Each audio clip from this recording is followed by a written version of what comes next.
गणेश चतुर्थी की चहल पहल हर ओर दिखाई दे रही थी।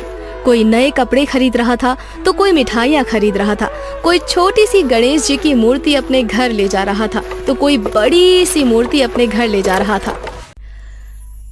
गरीब के घर आए गणेश जी। महाराष्ट्र में एक छोटा सा गांव है, शोलापुर। उसी गांव में विनायक आमटे नाम का एक आदमी रहता था जो कपड़े की फैक्ट्री में मजदूरी करता था। उसकी एक दिव्यांग बेटी थी, चुनमुन। वो अपनी बेटी से बहुत प्यार करता और जितना संभव हो उसकी हर जरूरत को पूरी करने की कोशिश करता। लेकिन इन दिनों जब पूरा महाराष्ट्र जब गणेश चतुर्थी मनाने की तैयारी कर रहा था, उस समय विनायक एक भारी संकट से गुजर रहा था और वो संकट था उसकी नौकरी का चले जाना। देखो, कंपनी बहुत घाटे में चल रही है। घाटे में रहकर हम तुम्हें तनख्वाह तो नहीं दे सकते। साहब, कुछ तो हमारा और हमारे परिवार का सोचो। हम क्या करेंगे, कहाँ जाएंगे, क्या खाएंगे? विनायक का घर पहले भी उसकी कमाई से किसी तरह चल ही जाता था और उस पर नौकरी का चले जाना जले पर नमक की तरह था। उसने अपनी नौकरी चले जाने की बात अपनी बेटी चुनमुन को नहीं बताई थी और वो पहले की तरह ही हर दिन अपने घर से निकलता और रात को 8 या 9 बजे लौटता। एक दिन जब वो घर से फैक्ट्री के लिए निकल रहा था, तभी चुनमुन बोलती है, बाबा, फैक्ट्री जा रहे हो आप? हाँ चुनमुन। बाबा, परसों ना गणेश चतुर्थी शुरू हो जाएगी। इस बार गणेश जी की मूर्ति लाओगे ना? हाँ बेटा, जरूर लाऊंगा। सुनो ना बाबा, इस बार थोड़ी बड़ी मूर्ति लाना। जब हम पिछली बार विसर्जन करने गए थे ना समंदर में, तो मैंने देखा था एक बड़ी सी मूर्ति। वो मुझे बहुत पसंद आई थी। जानते हैं ना बाबा, मैंने तभी सोच लिया था कि मैं अगले साल बड़े से गणपति बप्पा को घर लाऊंगी। ठीक है बाबा, ले आऊंगा। बाबा, बहुत दिनों से जलेबी भी नहीं खाई। क्या शाम को आप जलेबी ले आओगे? हाँ, लेता आऊंगा और गणेश चतुर्थी पर पहनने के लिए नई फ्रॉक भी ला दूंगा। पिछले 2 सालों से तू वही पुरानी सी फ्रॉक पहनती है। वो अपनी बेटी से वादा करके तो चला जाता है, लेकिन उसके दिमाग में सिर्फ एक ही सवाल चल रहा था कि अगर आज भी विनायक को कोई काम नहीं मिला तो वो अपनी बेटी की ख्वाहिश कैसे पूरी करेगा। और जैसा कि उसे अंदेशा था, उस दिन भी उसे कोई काम नहीं मिलता है। आज भी कोई काम नहीं मिला, ऐसे में कैसे चलेगा सब? चुनमुन के गणेश जी कहाँ से आएंगे? उसकी नई फ्रॉक कैसे आएगी? उस दिन जब वो अपने घर लौट रहा था तो गणेश चतुर्थी की चहल पहल हर ओर दिखाई दे रही थी। कोई नए कपड़े खरीद रहा था तो कोई मिठाइयाँ खरीद रहा था, कोई छोटी सी गणेश जी की मूर्ति अपने घर ले जा रहा था तो कोई बड़ी सी मूर्ति अपने घर ले जा रहा था। क्या बप्पा, हम जैसे लोगों को तू बनाता ही क्यों है? अरे गरीब कुछ नहीं खरीद सकता, ना तो अपनी छोटी सी मूर्ति और ना ही अपनी बेटिया के लिए फ्रॉक। विनायक यही सोचते हुए अपने घर की ओर जा रहा था, तभी उसकी नजर एक बड़ी सी दुकान पर गई। उस दुकान में गणेश जी की कई सारी मूर्तियाँ बिक रही थी और कपड़े भी। विनायक की नजर बप्पा की एक मूर्ति और चुनमुन के लिए एक फ्रॉक पर गई जो दुकान के बाहर रखे पुतले ने पहन रखी थी। वो मन ही मन सोचने लगा कि चुनमुन ये मूर्ति और ये फ्रॉक देखकर कितनी खुश होगी। उसने अपनी जेब में हाथ डाला तो उसमें 5 रुपए का एक सिक्का पड़ा था। 5 रुपए? क्या होगा इसमें? विनायक जेब में पड़े पैसे और उस फ्रॉक और गणेश जी की मूर्ति को बाहर से ही घूर कर देखता रहा। तभी दुकान का मालिक बाहर आया। ओए, यहाँ मेरी दुकान के बाहर खड़ा होकर क्या घूर रहा है?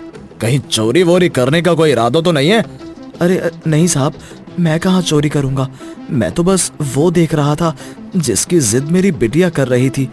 अच्छा साहब, ये गणपति बप्पा की मूर्ति और ये फ्रॉक कितने की है? उसकी बातों को सुनकर दुकान का मालिक उसे घूरते हुए बोला, देख, ये तेरे औकात के बाहर की चीजें हैं। ये तू 7 जन्मों में भी नहीं खरीद पाएगा। चल अब भाग यहाँ से, दुकानदारी का समय भिखारियों का नहीं। विनायक के कानों में उस दुकान के मालिक के शब्द किसी तीर की तरह चुभ रहे थे और वो सोच रहा था कि ईश्वर हम गरीबों की किस्मत में औकात के बाहर दुख लिख देता है। बहरहाल इन शब्दों से ज्यादा उसे इस बात की फिक्र थी कि घर का राशन जो अब लगभग समाप्त हो गया है, वो कैसे आएगा। इसके बाद विनायक उस दुकान से निकलकर अपने घर पहुंचता है। चुनमुन, चुनमुन। अपने बाबा की आवाज सुनकर चुनमुन बैसाखी के सहारे चलती हुई बाहर आती है। अरे बाबा, आ गए आप? हाँ बेटा, आ तो गया, लेकिन मैं तेरी जलेबियाँ भूल गया। लेकिन कोई नहीं, कल मैं जरूर ले आऊंगा। तुम्हारी जलेबियां और गणपति की बड़ी वाली मूर्ति भी तो लानी होगी, कल से पूजा जो शुरू हो जाएगी। विनायक अपनी बेटी से झूठ कह रहा था, लेकिन उसे पता नहीं था कि उसकी बेटी को आज सारी सच्चाई का पता उस समय लग गया जब उनके जाने के बाद उनका दोस्त दिनकर चाचा घर पर आए थे और उन्होंने उसकी नौकरी चले जाने की बात चुनमुन को बता दी थी। सुनना बेटी, आज फैक्ट्री में मैं बहुत थक गया हूँ, थोड़ा पेट में भी दर्द है, इसीलिए मैं सोने जा रहा हूँ, तू रोटी खा लेना। हाँ, ये कहकर विनायक सोने चला गया। लेकिन आज चुनमुन को इस सच्चाई का पता चल गया था कि क्यों आजकल हर दिन उसके बाबा पेट भर के खाना नहीं खाते हैं और क्यों उनके पेट में हमेशा दर्द होता है। वो ऐसा इसलिए करते थे क्योंकि अगर वो भरपेट खाना खाते तो घर का राशन कुछ ही दिनों में खत्म हो जाता। ये सब बातें सोचकर आज उसकी आंखें बार बार भर रही थी। अगले दिन गणेश चतुर्थी थी। आज विनायक सुबह सुबह घर से बाहर निकल गया। उसके जाने के बाद चुनमुन आसमान की ओर देखते हुए अपने बप्पा से शिकायत करते हुए कहती है, बप्पा देखो ना, आज तो पूजा का दिन है, लेकिन मेरे पास ना तो आपकी मूर्ति है, ना दिया और ना ही बाती और ना ही मोदक है, फिर भी मैं आपसे कुछ मांगती हूँ। पप्पा, आप तो ये दुनिया चलाते हैं ना, फिर आपकी दुनिया में मेरे बाबा के साथ ये अन्याय क्यों? मैं आपसे धन दौलत नहीं मांगती, बस सिर्फ 2 रोटी मांगती हूँ मेरे बाबा के लिए। जानते हैं ना, वो मुझसे झूठ बोलते हैं और पेट दर्द का बहाना करके सो जाते हैं ताकि मैं भूखी ना रहूं। पापा, मेरी माँ नहीं है, आपने मेरे भाग्य में ये बैसाखी भी लिख दी है, लेकिन इनके लिए मैंने आपसे कभी कोई शिकायत नहीं की। लेकिन पापा, अगर मेरे बाबा को कुछ हो गया तो मैं चुप नहीं रहूंगी, आपसे लड़ूंगी। पापा, मेरे बाबा को कोई काम दिला दो ना, उन्हें कोई भी काम दिला दो प्लीज पापा। दूसरी ओर आज विनायक ने तय कर लिया था कि वो कोई भी काम करेगा, लेकिन अपनी चुनमुन की इच्छा जरूर पूरी करेगा। हे गणपति बप्पा, कम से कम आज इतने पैसे कहीं से दिला दे कि अपनी बिटिया के लिए थोड़ी जलेबी तो ले जा सकूं। विनायक ये सोचते हुए उसी दुकान के पास से गुजर रहा था जहां कल दुकान के मालिक ने उसका बहुत अपमान किया था।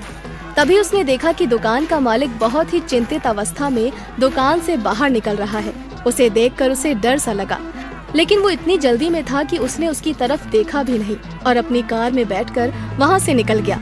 लेकिन इसी जल्दबाजी के कारण उसके हाथ से एक बड़ा सा काले रंग का बैग गिर गया। विनायक ने भागकर उस बैग को उठाया और मालिक को आवाज देने लगा, मालिक, ये आपका बैग गिर गया है। लेकिन मालिक की कार तो दूर निकल गई थी। पता नहीं विनायक के दिल में क्या आया और उसने उस बैग को खोलकर देखा तो उसकी आंखें फटी की फटी रह गईं। वो बैग नोटों की गड्डियों से भरा हुआ था। हे भगवान, इतने सारे पैसे! मैंने तो अपनी पूरी जिंदगी में इतने सारे पैसे एक साथ नहीं देखे हैं। इन पैसों से तो मेरी सारी मुसीबतें दूर हो जाएंगी।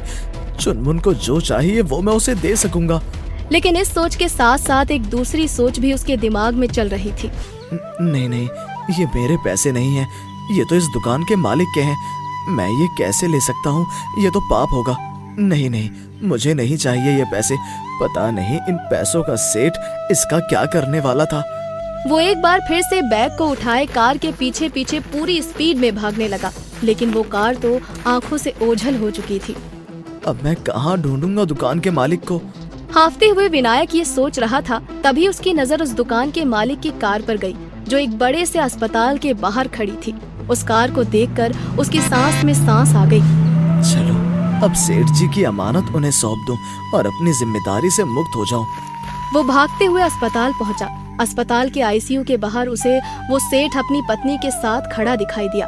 सेठ और उसकी पत्नी दोनों रोए जा रहे थे। विनायक को लगा कि वे दोनों पैसों के लिए ही रो रहे हैं। साहब, आप क्यों रो रहे हैं? ये रहा आपका बैग। आप जब अपनी दुकान से बाहर निकल रहे थे तो ये बैग वहाँ गिर गया था। ये लीजिए अपना बैग। साहब, मैंने ये बैग चोरी नहीं किया है। उस दुकान के मालिक का इकलौता बेटा जिसका भयानक एक्सीडेंट हो गया था और वो मौत से जूझ रहा था। एक्सीडेंट में उसका बहुत सारा खून बह गया था।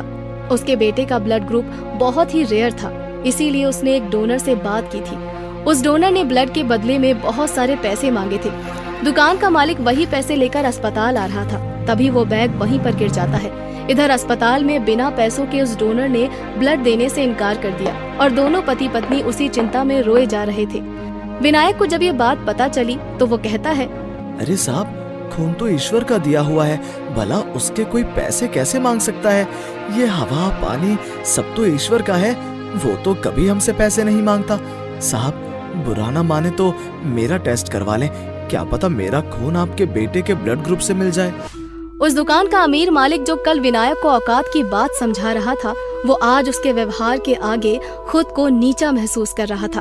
उसकी आंखों के आगे कल की सारी घटना आ गई। उसने हाथ जोड़कर विनायक से माफी मांगी। विनायक का ब्लड ग्रुप उस दुकानदार के बेटे से मिल गया और उसकी जान बच गई। तुमने मेरे बेटे को नया जीवन दान दिया है। मैं इसका कोई मूल्य तो नहीं दे सकता, लेकिन इस बैग में जितने भी पैसे हैं वो तुम्हारे हैं, तुम उसे ले लो। ये कैसी बात कर रहे हैं साहब? जान बचाने वाला तो बप्पा है, मुझे ये पैसे नहीं चाहिए। अगर मैंने ये पैसे आपसे ले लिए तो फिर बप्पा को क्या मुंह दिखाऊंगा? ये कहकर वो वहाँ से चला गया। विनायक काफी रात को जब अपने घर पहुँचा तो उसने देखा कि उसकी बेटी घर के अंदर बैठी गणपति जी की पूजा कर रही है और ये वही मूर्ति है जो उसने उस दुकान में देखी थी। यही नहीं, चुनमुन ने वही फ्रॉक भी पहन रखी थी जो उसे उस दुकान में पसंद आई थी। चुनमुन ने जब अपने बाबा को देखा तो वो कहती है, बाबा बाबा, ये देखो मेरे बप्पा और मेरी नई फ्रॉक कितनी सुंदर है ना। आज मैंने भरपेट जलेबी खाई। बाबा, आज मैं बहुत खुश हूँ। बप्पा ने मेरी सारी मुरादें पूरी कर दी है। आज आपको नई नौकरी भी मिली है ना, है ना, है ना बप्पा? तभी पीछे से दुकान के मालिक और उसकी पत्नी विनायक के पास आते हैं। क्या तुम मेरे यहाँ नौकरी करोगे? मालिक की बातों को सुनकर विनायक की आंखें भर आती हैं और सभी लोग एक साथ बोलते हैं, गणपति बप्पा मोरया, गणपति बप्पा मोरया। दोस्तों, आ गए आप? आ ही गए हो तो चैनल को सब्सक्राइब कर देना और वीडियोस अच्छे लगे तो लाइक और शेयर भी कर देना और बेल आइकन जरूर दबा देना ताकि आपको नई वीडियोस की नोटिफिकेशंस मिलती रहें। कपूर टीवी।